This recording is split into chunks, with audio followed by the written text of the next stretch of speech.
Hi, and welcome back to Pinky Boo Hauntings. I'll be your witchy host, Shy, and I'll be your guide to all things paranormal, weird, and spooky. So, today, I've only got two stories for you, but they're both so long. I feel like they'll be enough to fill a whole episode. If not, I'll find one more to finish things off. But before we get ahead of ourselves, why don't we read our first story? Well, first, this one was in the Paranormal Encounters subreddit and was found in the comments of the post, "Give me your best spine chilling real life ghost story." I'll give you two for one. I moved around a lot as a kid. We were the kind of family that would have boxes that would always go unopened and undisturbed between moves. My dad was a good guy, but had issues with authority. So he usually had issues keeping a stable job for more than a year or so. When the lease was up, we'd move closer to his new job. Anyways, during one of those moves, my dad found a still next to his job. It was an old two bed, one bath house with a detached garage. I want to say it was around 300 a month for rent in 2003. Apparently, it was a rough part of town. The landlord told us, I won't go into the specifics, but I am required to tell you that someone had passed away in this house within the last 5 years. My dad saw a great deal and shrugged it off. And so did every dad in a horror movie. And how did that work out for them? I get it's a really good deal, but sometimes a deal is too good to be true. We moved in soon after, and things started very quickly. There was noises in the house all the time. It was like we had other people living there. It would generally be noises that you'd expect when other people were around. Things like drawers opening and closing, doors swinging around on their own, water turning on in the bathroom and then back off. Nothing malicious was happening, so we just lived with it. Another weird quirk about this house was that the front door had a keyhole on both sides, so you could not leave the locked house unless you had the keys. That's weird. Why would you have a keyhole on both sides of a front door? Was that was that like a thing back in older houses and they just never updated the door? It would make it more annoying to lock the door from the inside because you'd have to make sure you had the keys on you every time you needed to lock and unlock that door. You can probably guess where this is going, but not a week or so after we moved in, we lost the keys. Boxes still littered the house, and we were still in unpacking hell. So my dad, obviously stressed from the whole situation, started getting loud about the keys. He accused me of stealing them. He was cursing and being a general pain. Then, out of nowhere, we hear the keys hit the floor in the living room right in front of the couch, right onto the floor. He picks them up, tries to rationalize what just happened, says, F it, and leaves the house for work. What a dick. Also, I love that he goes right to blaming his kid like it wasn't at all possible. He misplaced them himself. Asshole. Good on the spirit to help get you out of trouble, though. Even though I don't think they stay that way, at least they sound nice right now. Over the next few months, the stupid keys are the center of activity. My dad would put them in a glass bowl on top of the tube TV, every day after work, and somehow they would be moved by the morning. My favorite spot by far was when we found them in a sealed box of pots and pans that we needed to unpack. It had those little handle holes on the side of the box, and it's like someone just shoved them into the hole out of spite. We all got a good laugh out of that one. Sounds to me like that spirit doesn't like your dad and wants to mess with him. Also, why can't you guys make copies of the key? What if someone else needed them? Sounds like it would have made things easier for you all. Or do you all have a copy of the keys? And the spirit is just messing with your dads. Right now, you're probably like, okay, what's spine chilling about some noises and some keys moving around? Well, here you go. To be fair, depending on who this happens to, this would be pretty spine chilling on its own. But I'm assuming we're about to get into the good stuff. The worst thing that happened fairly frequently was the stomping. Most nights, around 2 to 3 a.m., there would be very heavy footsteps pacing in the hallway outside of our bedrooms. Should have yelled at them to let you guys sleep. I confirmed with my dad when I was older that yes, it kind of freaked him out too.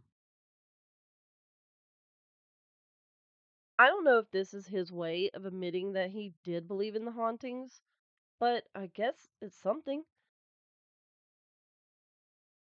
Why does it seem that men have the harder time admitting they believe in the paranormal, or at least saw or heard something outside of the ordinary? Especially dads. Why must they be so stubborn? We have been living in this place for about 8 months at this point, and I was probably around 8 years old. I heard the stomping one night, and I just couldn't take it. I screamed out into the hallway, "Stop stomping around! I need sleep too, god damn it!" 5 seconds of silence was abruptly interrupted by what sounded like a bull running full speed to my room.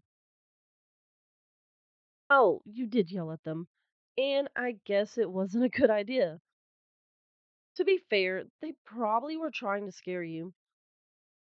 Might be why they were stomping around in the first place. I bet if you faced it, it might have realized you weren't playing its games. Though I guess it's a lot to expect from an 8-year-old. I sure as hell wouldn't have been able to handle any of that at 8. Then my door had 3 very aggressive slamming knocks, one after another. It was so loud, my dad woke up and came to check on me. My stomach started to turn, and I suddenly felt like I had to use the toilet. Well, yeah, I think anyone would feel like shitting themselves after something like that, especially a kid. That would be some scary shit. No pun intended. I was frozen in bed when I heard my dad call out to me, "You okay, buddy?" from his bedroom. I'm sorry, your dad couldn't be bothered to come to your room to check on you? Like, dude, something is stomping around your house and banging on your child's door. I don't know, walk down the hall to their door? Even if you know it's paranormal and you're scared yourself, I think protecting your kid would override that. I mustered up the courage to head out to the hallway. You shouldn't have had to. Your dad should have been the one mustering up the courage to walk down the hall to you. As I got up, I could tell something wasn't right. I was shaking like a leaf, and my bowels were trying to evacuate while I was walking. I ran as fast as I could to the toilet, but it did not help. Oh, never mind. You were just trying to work up the courage to go to the bathroom. which I totally get. There was a trail from halfway between my bedroom and the toilet, and my poor dad, worried about my safety, followed me into the bathroom to figure out what the hell just happened. Well, yeah, he should have already been by your side from the start. I explained everything, crying on the toilet, making a mess of myself and the house. I was embarrassed and terrified. After this, my dad told me, if you ever feel uncomfortable, you can come sleep in my room. Nothing can bug you when I'm around. Aw, that still doesn't negate the other stuff, but that was very sweet of him. The final straw came a week later. My dad had been dating a girl for over a year, and she had been staying with us more and more. One of the nights she stayed, they had a really minor fight right before bed. I think it was about cleaning and chores. Anyways, they both went to bed grumpy about it. Right around the magic 2 to 3 a.m. mark, his girlfriend got yanked out of bed by one of her ankles and got dragged out of the bedroom and down the hall. By her account, she woke up after she was on the floor and felt someone pulling on her leg. It took her a while to realize exactly what was happening. She shrieked, and whatever it was let go. She ran back into the bedroom and turned the lights on and explained the whole thing to my dad. He sent me off to my aunt's house and stayed in the house alone for a few months while looking for another place to go. Figured it would be safer without me there. During the packing and moving out of the house, my dad had some friends swing by to keep him company while he packed. Almost everyone who came by to help mentioned that they saw a small white dog walking around right when they entered the house. Wow. So, could that spirit have been attached to your dad? 'Cause I know it was messing with the keys, but that doesn't seem as harsh as what happened to you and his girlfriend.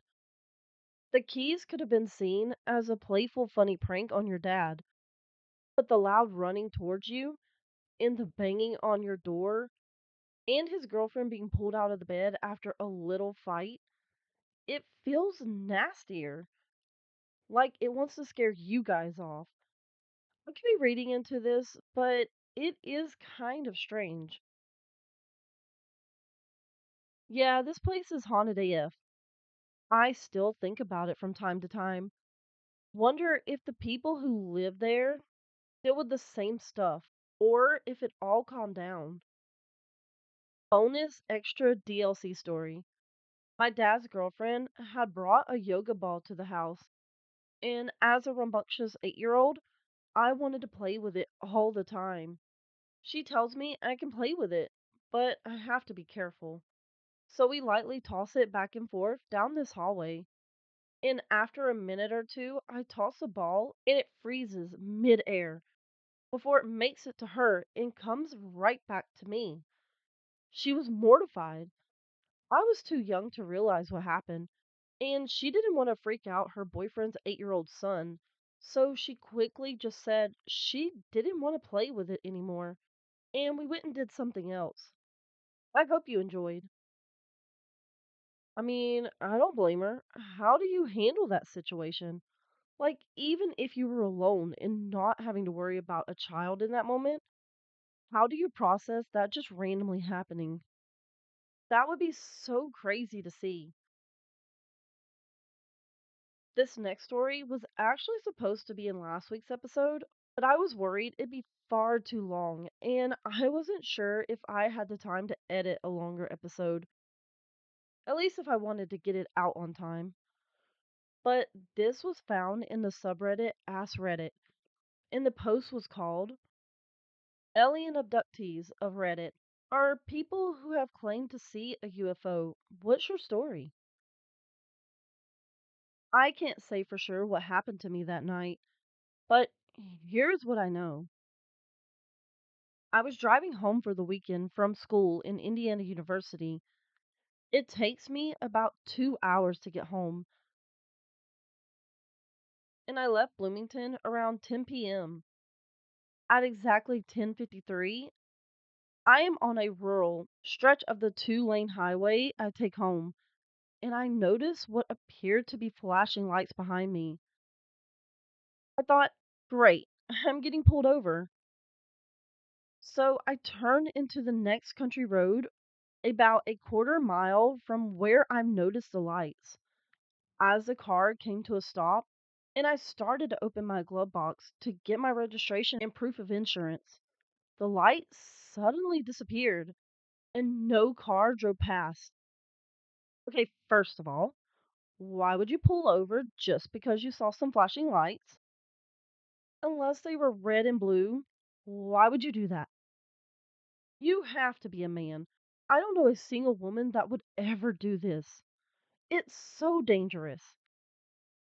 Even if they were just trying to warn you about something or whatever, you never pull over unless you're in a heavily populated area, and it better be well lit because you never know what their true intentions are. Now, here's where the story takes a turn for the weird. And I am sure you guys will think I'm just making all of this up because it really does sound like something straight out of a typical UFO movie or story. The electronics in my car started to go haywire. The radio was randomly changing stations while the volume kept going up and down. The dome light in the headlights started to flicker and turn off and back on. This was at 10:56 p.m. I started thinking to myself that my battery must be failing, or else I have a short somewhere in the electrical system of my car. So I leaned down to pop the hood so I can take a look at the battery. And that is the last thing I remember doing. I don't know much about cars, but most of that does not sound like a battery dying. Also, who knew the one I cut would be the one that had an abduction in it? Yay.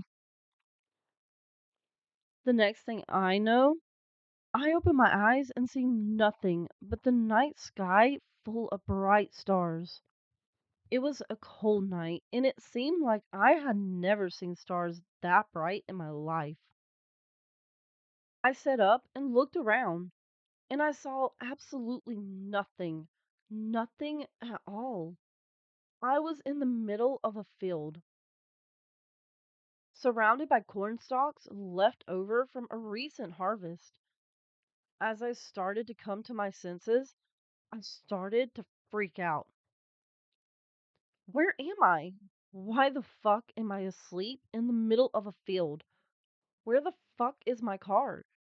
I got up and started walking toward the distant headlights I could see from the road about a half a mile away. I think my first thought would be to think something medical was wrong with me.